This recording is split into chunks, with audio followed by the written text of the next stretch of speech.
पहला देखिए यहाँ पे दिया हुआ है विशेषताएं। पहला दिया हुआ है कि ग्राहक द्वारा राशि की मांग आवश्यक। अगर सामान्य तरीके से देखा जाए तो ऋणी एवं ऋणदाता के मध्य जो है एक समझौता होता है कि एक निश्चित अवधि के बाद जो ऋणी होता है वह स्वयं ऋणदाता को क्या करेगा, उधार की रकम चुका देगा। लेकिन बैंक में ऐसा नहीं होता है। बैंक जो है जब ऋणी होता है तो वो अपने ऋणदाता मीन्स ग्राहक को तभी भुगतान करेगा जब ग्राहक जो है उसकी ये राशि की मांग करता है। ठीक। दूसरा दिया हुआ है ऋण वापसी की स्वतंत्रता नहीं। एक सामान्य ऋणी अपने ऋणदाता को ऋण की वापसी कभी भी कर सकता है, किंतु बैंकर ग्राहक की जमा राशि को अपनी इच्छानुसार वापस नहीं कर सकता। जो एक सामान्य ऋणी होता है वो अपने ऋणदाता को ऋण की वापसी कभी भी कर सकता है, लेकिन जो बैंकर होता है वो ग्राहक की जमा राशि को अपनी इच्छा अनुसार वापस नहीं कर सकता है। बैंकर ग्राहक द्वारा उचित रीति से मांगने पर ही जमा राशि का भुगतान करता है।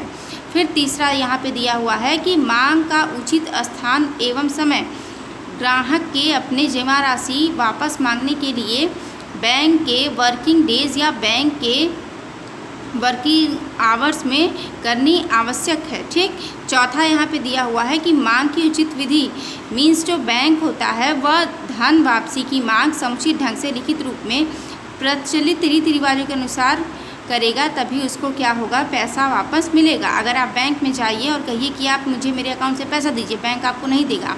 आप एक पे स्लिप लीजिए, आप उसमें सारी चीज़ों को फिल करिए, उसके बाद बैंक आपको क्या करेगा, पेमेंट करेगा। ये आपका चेक, ड्राफ्ट या किसी भी प्रपत्र पर ही किया जाता है। फिर यहाँ पे पांचवा दिया है परिसीमा अधिनियम शर्तें। सामान्य ऋण के लिए यदि 3 वर्ष की अवधि समाप्त हो जाए तो लेनदार उस राशि को वसूल करने के अधिकार से वंचित हो जाता है। ठीक। अगर सामान्य तरीके से देखा जाए तो अगर ऋण जो है वो 3 वर्ष की अवधि के लिए दिया गया है और 3 वर्ष की अवधि समाप्त हो जाती है तो लेनदार उस राशि को वसूल करने के अधिकार से वंचित हो जाता है। लेकिन ग्राहक के द्वारा बैंक से रुपया वसूल करने पर कोई समय सीमा नहीं होती, क्योंकि इसे ऋण नहीं समझा जाता, किंतु राशि की मांग की तिथि से परिसीमा अधिनियम लागू समझा जाता है। सावधि जमा की स्थिति में परिसीमा अधिनियम परिपक्वता की स्थिति से लागू माना जाता है। ठीक।